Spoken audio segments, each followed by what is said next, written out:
Sabemos que en la atmósfera se dan reacciones entre los gases que la componen. Estas son principalmente de tipo fotoquímicas y de oxidación.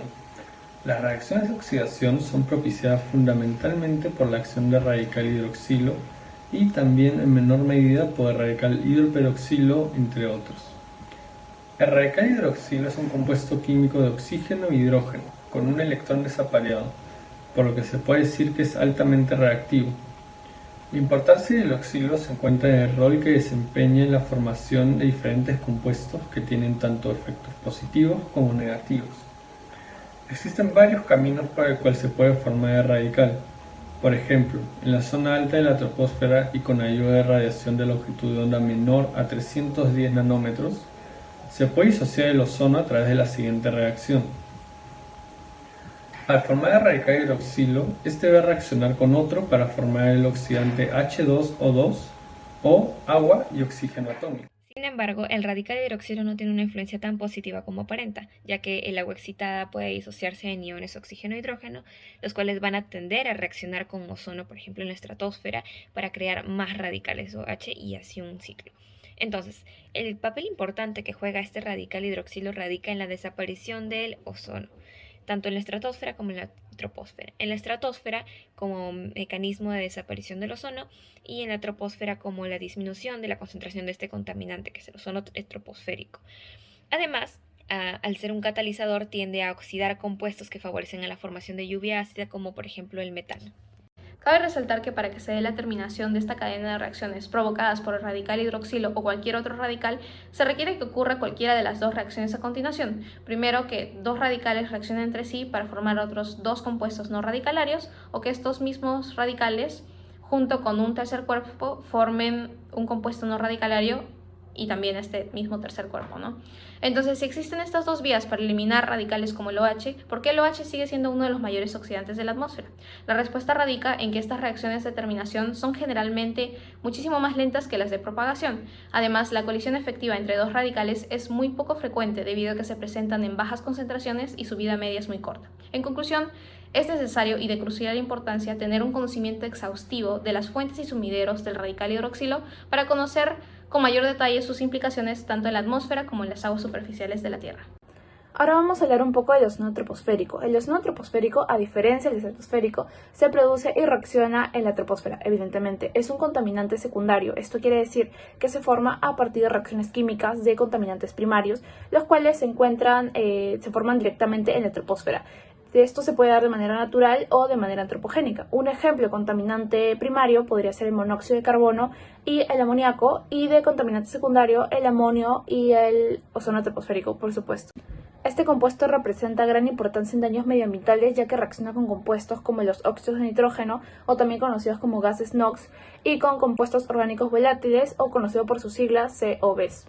Intervienen en reacciones químicas que perjudican tanto la vida de los humanos como de la vegetación en general, y más adelante vamos a conversar un poco más a detalle de cómo es que perjudican exactamente. Las reacciones en las que interviene el ozono dependen de las condiciones de la atmósfera. En una atmósfera no contaminada, el ozono estratosférico desciende a la troposfera y se disocia por la luz para formar oxígeno excitado y oxígeno diatómico. Debido a la acción de un tercer cuerpo, el oxígeno excitado produce oxígeno en su estado fundamental, y este último, al reaccionar con el oxígeno molecular, produce nuevamente ozono. En una atmósfera contaminada, el principal precursor del ozono es el dióxido de nitrógeno, que se disocia con la luz ultravioleta A y forma monóxido de nitrógeno y oxígeno atómico. Este reacciona con oxígeno diatómico y se forma nuevamente el ozono. Algunos hidrocarburos, como los alquenos aromáticos y alcanos, consumen monóxido de nitrógeno, que puede alterar este ciclo.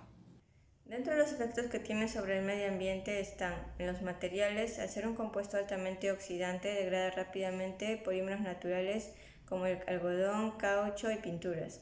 En la vegetación, conocida por ser altamente fitotóxico, provoca la reducción de la fotosíntesis, altera el ciclo reproductivo, promueve el envejecimiento prematuro, etc. En las personas y otros animales, provoca irritación en los ojos, las fosas nasales, gargantas, bronquios, entre otros, siendo las personas más afectadas los niños, ancianos y personas con problemas respiratorios. Además de ser parte de los gases de efecto invernadero, provoca el aumento de la temperatura terrestre e impulsa las reacciones fotooxidantes. Para la pregunta 3 sobre los impactos de los CFC y los HFC en el medio ambiente, primero vamos a describirlos.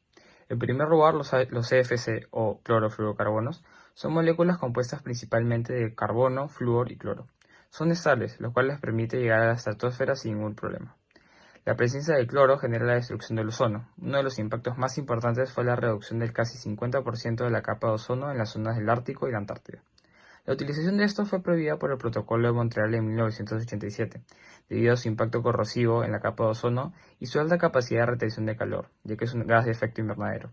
Este era muy utilizado en la industria de refrigerantes, aire acondicionado y bloqueadores solares. En segundo lugar tenemos a los hidrofluorocarbonos o HFC. Estos aparecieron como sustitutos de los CFC. Son moléculas compuestas principalmente por carbono, hidrógeno y flúor. La ausencia de cloro en su composición hace que no participe de la destrucción del ozono. Sin embargo, los HFC tienen una capacidad de retención de calor mayor a las de los CFC, lo cual contribuye en mayor proporción al calentamiento global. Los clorofluorocarbonos son considerados como responsables del deterioro de la capa de ozono y también como gases de efecto invernadero. Por un lado, ocasionan el deterioro de la capa de ozono cuando se disocian por reacción de los rayos UV y regeneran cloro, tal como se muestra en las siguientes reacciones que están a continuación. Y pues como consecuencia traería lo que sería una menor tasa de productividad de fitoplancton y también la afectación de los campos agrícolas.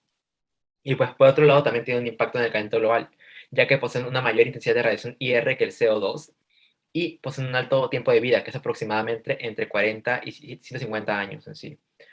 Y bueno, como consecuencia se tendría que habría un aumento de los niveles de los océanos a promedio global, habría una variación climática extrema por algunas regiones y también habría una mayor probabilidad de incendios.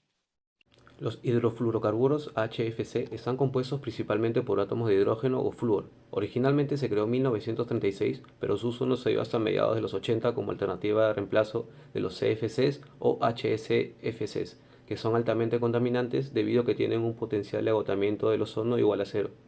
Inicialmente su uso se dio como alternativa ecológica, ya que no daña el ozono atmosférico por la ausencia del cloro, pero la presencia del flúor en su composición hace que éste actúe como otro gas de efecto invernadero, con un longevo tiempo de vida de 10 a 100 años y un elevado potencial de calentamiento global (PSG) y en muchas ocasiones superior a los HCFC.